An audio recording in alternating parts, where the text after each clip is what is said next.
Today we celebrate liturgically the ascension of our Lord Jesus Christ, the end of his paschal mystery, when he returns back to the Father after his passion, death, and resurrection. And I want to link this to the search for the happy life, because some of the students came to me earlier this week on Ascension Thursday and asked, what does this actually mean? Jesus at the end of his life just said, I'll see you later. I'll go up to heaven and go preach my gospel. And what does that actually mean for us now? How do we live the ascension? What does the ascension actually say to us about what it means for us as Catholics to live a happy life? What is our philosophy versus those of the world? So Jesus, his ascension, is the whole culmination of his mission was to come from the Father into a fallen world, to take on our flesh through his incarnation, to suffer our death through his passion and the cross, to rise, but that wasn't enough. He had to close the gap by returning to the Father and opening the way for us all through him to go to heaven. The bishop, he often says that Christ is the third son in the prodigal son story. You have one son who went out and became the prodigal, running into the world and becoming lost, an image of all of us in the world. You have the other son who stays at home, right, with no real care for his brother or love for his father. But Christ is the third son, the son that leaves his father's home to go into the world to seek the lost sheep, to seek us, his brethren, to carry us and bring us home. And that's why the ascension is really marked by a deep joy. The joy of the Father when he witnesses his Son returning with the fallen human race. So it's really the denouement, the consummation, and the bringing together of all the loose ends of the story of Christ. Well, what does this have to do with a happy life? You think about it, happiness is the one thing that we always seek as an end in itself. We don't do anything in this world. We don't try to be happy so that we can do other things. I want to be happy so I can eat, so I can listen to music, so I can be with other people. It's like, no, we want to do all these things because we say, that will make me happy. St. Augustine himself says, is not the happy life the thing that all desire? And is there anyone who does not desire it at all? So everything that we do in life, we do motivated because we think that in some way or another, it's going to make us happy. I was actually even talking to one of the students before I came here, and he was talking about addictions. And he got a new book about how to quit smoking. So the main theme of this book, and it has to do with all addictions, is you have to start telling yourself that I'm not going to do this thing because it's bad. It's wrong for me. It's not good. It's like, no, I know it will not make me happy. We go back to addicting things again and again because we think that's going to fulfill me, and it leaves me empty over and over again. It's because we have to change the narrative in our mind that this thing that I'm going to isn't actually going to satisfy me. Therefore, I have to reorient myself to something better, something higher. This was the whole story of St. Augustine. He spent his whole life looking for happiness in the world, whether it be in vainglory, in success, in his ambitions, especially in the pleasures of women and of food and of journeys. In one of his conclusions, he says, rest in him, in God, and you shall finally find your rest. The good that you love is from him, and insofar as it is also for him, it is both good and pleasant. But what you love will rightly be turned to bitterness if whatever comes from him is not rightly loved, and if God himself is deserted for the love of the creature that you desire. The very thing we love is turned to bitterness when we put it before God.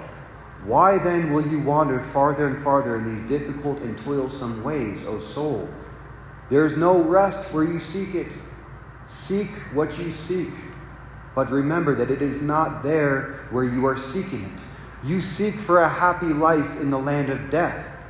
O Christian, it is not there. For how can there be a happy life where there is no life at all?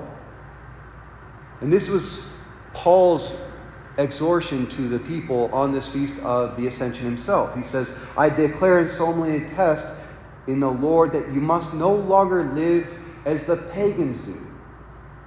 This is what it means to live in Jesus Christ according to Ascension. You do not live as the pagans do. And how do the pagans live?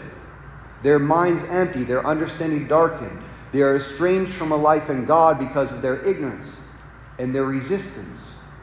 Without remorse, they have abandoned themselves to lust and to the indulgence of every sort of lewd conduct. In other words, what he's saying is the pagans live for this world. They live for the desires of the flesh.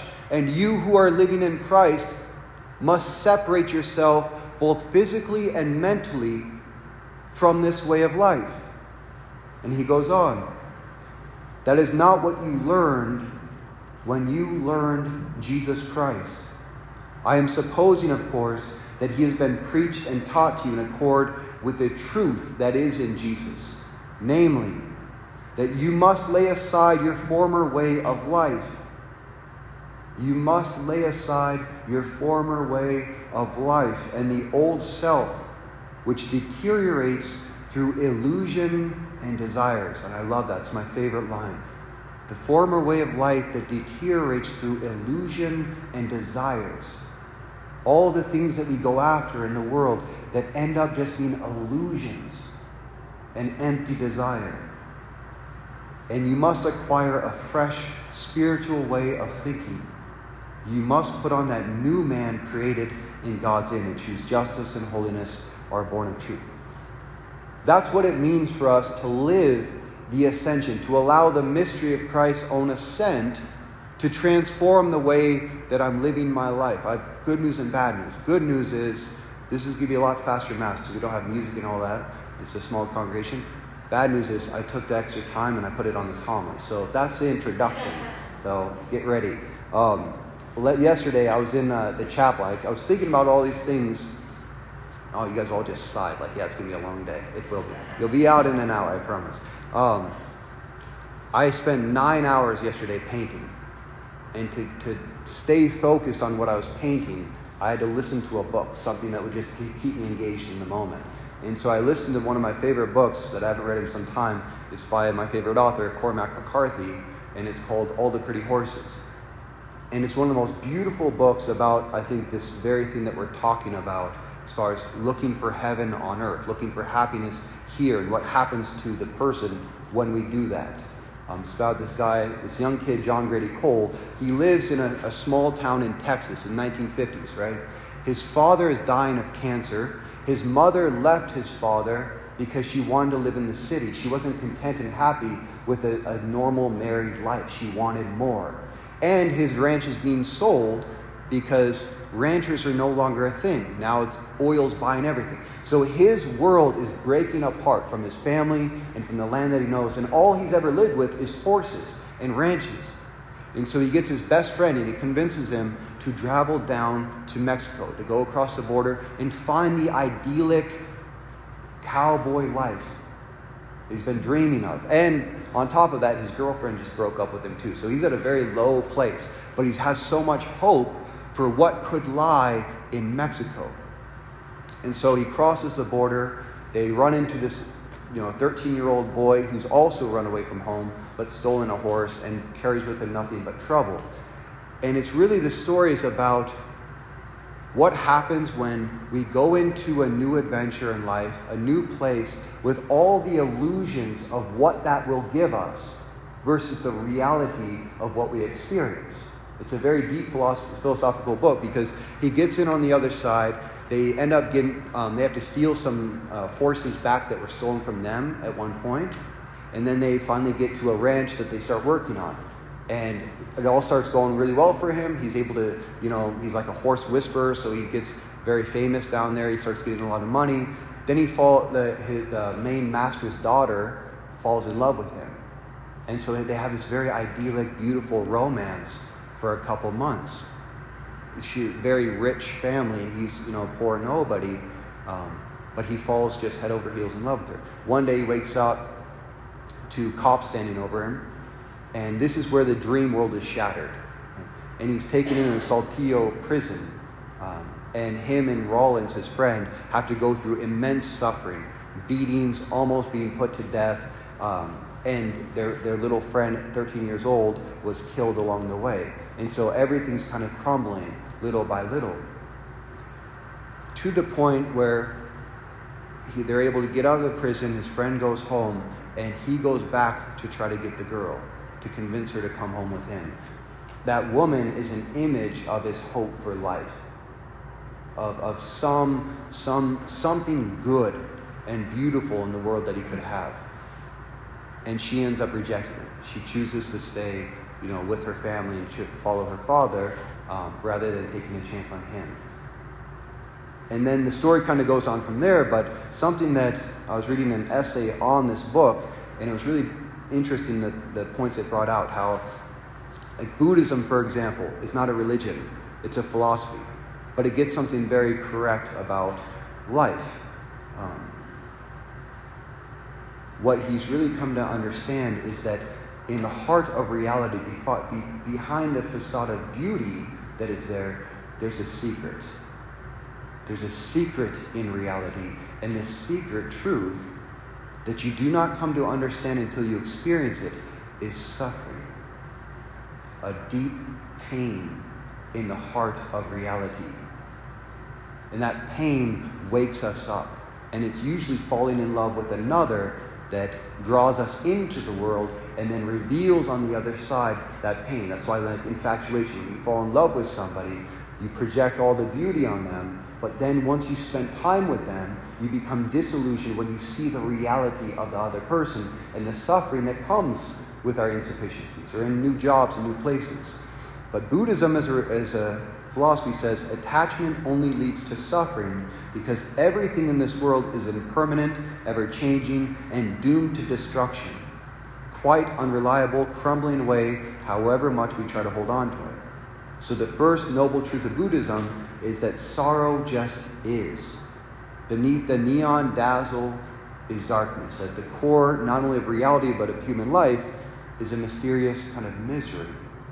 And this young woman, her aunt in this book, tries to warn John Grady about his efforts. And she says, in the end, we all come to be cured of our sentiments. Those whom life does not cure, death will.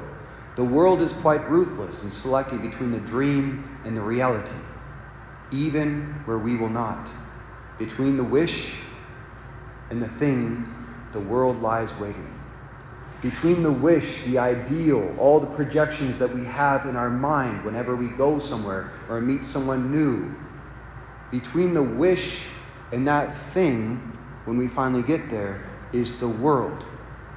And when we come to encounter the world, we encounter the pain within it. And that pain can take us two different places. With this character, it takes him from eros to thanatos. He's the romantic lover looking for the fulfillment of all his desires on this earth. But when everything crumbles down before him, he becomes romantic thanatos. This desire for death. I don't know if you've ever had that experience where you were really engaged in someone or something, and when that thing falls apart, that same energy for life and love and goodness becomes directed totally at self-destruction. So we can become nihilists in that sense. And that's really what I think many in our world are getting to without an understanding of heaven, once we experience the insufficiency of reality. Yet there's this other side. The other side that St. Paul talks about when he tells us, when he warns us, you must lay aside your former way of life and the old self which deteriorates through illusion and desire. John Grady, this guy going out to look to the world to find his fulfillment, it's just a story of slow deterioration because of his illusions and disordered desire to find heaven on earth. And yet it was that very same experience of St. Augustine, who experienced the same disordered illusions and desires, and yet that became the building blocks of his longing for God and his whole religious life. So as we celebrate and commemorate this Feast of the Ascension, Just call to mind anything in your life. What is disillusioned you? Or what is something in your life where you're projecting all your hopes and dreams for the fulfillment of your desires, your happiness, onto an experience or onto a person, onto some new horizon? Do we have the mind of Christ that St. Paul exhorts us? This is not what you learned when you learned Jesus Christ. To learn Jesus Christ is to take all our hopes, all of our desires, all of our dreams, and our longings for love and happiness and peace and joy, and to put them in heaven. That's what we say in every preface. Lift up your hearts. We lift them up to the Lord. Every time we come to Mass, we're learning again and again to take the disillusionments that we've had in life, to place them on this altar with the Holy Eucharist, and allow it all to be lifted up to God so that all of our desires, all of our dreams, all of our hearts will be transformed and lifted up to the heavenly realms where Jesus Christ is seated with his Father for eternity.